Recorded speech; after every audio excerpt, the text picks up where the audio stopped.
Hey guys, so today we finally had some nice price action with lots of momentum going in the upwards direction. I took 2 trades today, ended up making around $4,300 in total profit.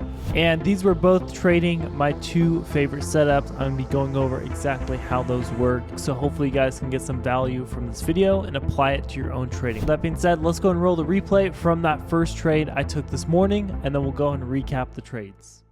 All right, what's up everyone? Good morning. The structure pretty much looks the same as far as R95. We got 600.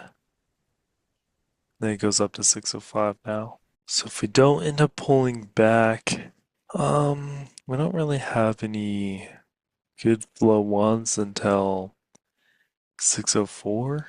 We'll see if any of this changes, if 99 grows. We almost have a 97 to 98, but they are pretty small. I consider taking it though. If we can close above 0.2, we're kind of already there. Yeah, a little bit too late now. Waiting for this 99 to grow, but it's kind of staying the same. Yeah, it just grew a little bit. A little pullback here. Waiting for us to get above this 99. Trying to break above here. Alright, I'm trying this long.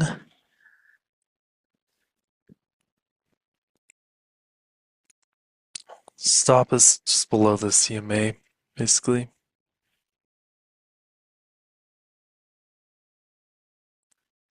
I will try to get out of this once we get close because we do have declining interest after 600.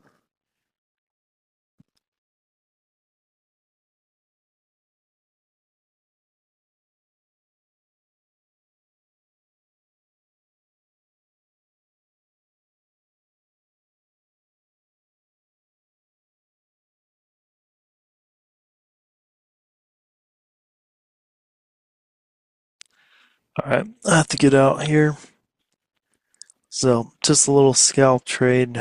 We do drop off quite a bit after 600, so I'd be careful. So as you can see, my total P&L for the day is around $4,300. If you're wondering, yesterday I broke even on the day.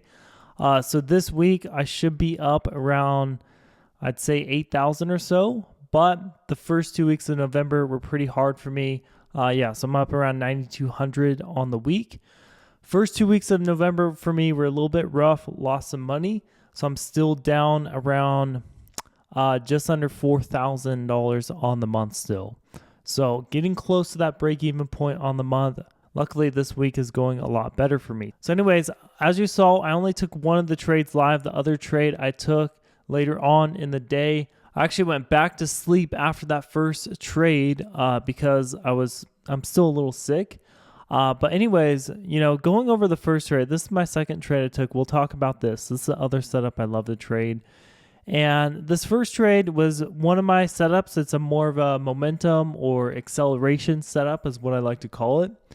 And it's basically when we see increasing interest to a target, okay? And that target, as you saw, was that 600 level. So if I go into my MaretkFlow software, this is what I use for pretty much everything, right? I'm looking at where there's the most interest, where we have increasing interest, where there's going to be acceleration in the market. Okay, so this is reading the Greeks in the options market and tells you where market makers are going to continue buying to hedge their positions. And yeah, it basically shows you where they have to buy. So if we go to today, we're going to go to kind of when the market opened. We can see we're pretty balanced. And we had some increasing interest from 97 to 98 originally. We missed this move because I do like to wait for the candle to close.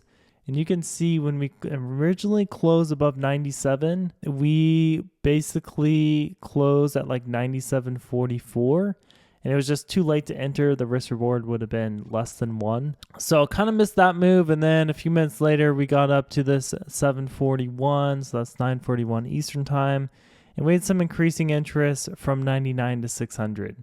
Okay, so this is a trade I ended up taking. You can see 600 is a big green bar. Okay, this is a target. And you can see 99 right, had lower interest, but it was increasing. So we have 99, we have some buyers, right? Good amount of buyers. 600, we have more buyers, we have more interest, meaning the market's going to want to push to 600 before it does anything else. So therefore, that's the trade. After 600, it drops off a bunch, and then we have a good amount of buyers at 604 and 605. So this is telling us, yes, we're probably for sure going to 600, but after that, not so sure, maybe to 604, 605 later on, right? So my target was a conservative, take it up straight to 600, and you can see we end up actually ripping up all the way to the 605 area. And that's where we kind of started consolidating, right? There's no interest above this level, kind of died down from there. And like I said, during this time period, I went back to bed. I went back to sleep. Like I said, I wasn't really feeling good. And as you can see, we pulled all the way back to our 595. Okay, so I literally opened my computer right here. I got really lucky, actually. I opened my computer literally at 10:38 my time, so that's going to be 12:38 Eastern. And I got super lucky because all of a sudden I opened up and I'm like, oh my God, there's a perfect setup, right? This is the other setup I love to trade. So if we go to 12:38, as you can see, we pulled all the way back to our red bar defense level. This is a huge bar. We have dying interest after that, a little bit peaking at 90, but 94, 93, pretty dead. And this is going to want to be defended, right? This big red bar is going to act as a wall. There's going to be a lot of, people defending this area, right? To defend it from going to negative area. Lots of interest here. And on top of that, right, we can look on the VWAP and we can see price is a bit oversold, right? We got the orange line. This is the VWAP right here.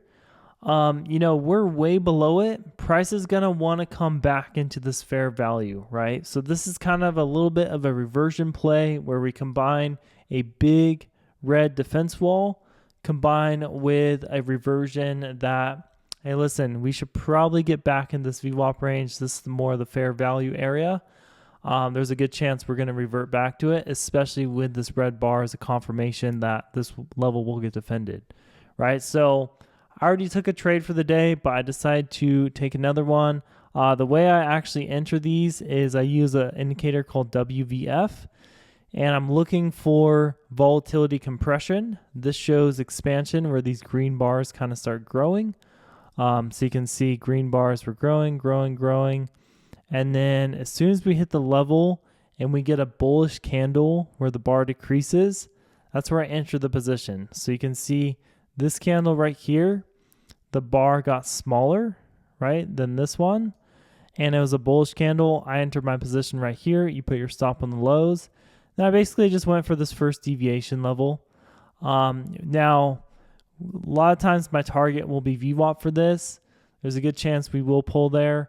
But we were pretty far under it, so I decided to play it a little bit safe. Plus, I already took another trade for the day. So anyways, those are my two setups, right? We have a nice momentum setup and also a defense area reversion setup, mean reversion setup. So anyways, guys, those are my trades for the day. That's how I ended up making the $4,300 in total P&L. And real quick before you guys go, if you guys want to get access to these key levels every single day, I want to invite you to become a member of MaretkFlow. Okay, this is my software, MaretkFlow, and it shows the positioning of the institutions, where price will likely get defended, right? Where price will likely accelerate based on all these bars and flows you can see in here. Now, when you do join MaretkFlow, we have tons of training inside because I know this is new to a lot of people.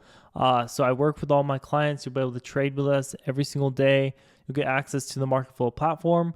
I trade live every single day. You get access to weekly mentorship calls, private community training, all that good stuff. If you guys want to check it out, all you have to do is go over to MaretkFlow.co or just hit that first link in the description below this video. With that being said, as always, I hope you guys had a great trading day yourself, and I'll see you tomorrow for another day of trading.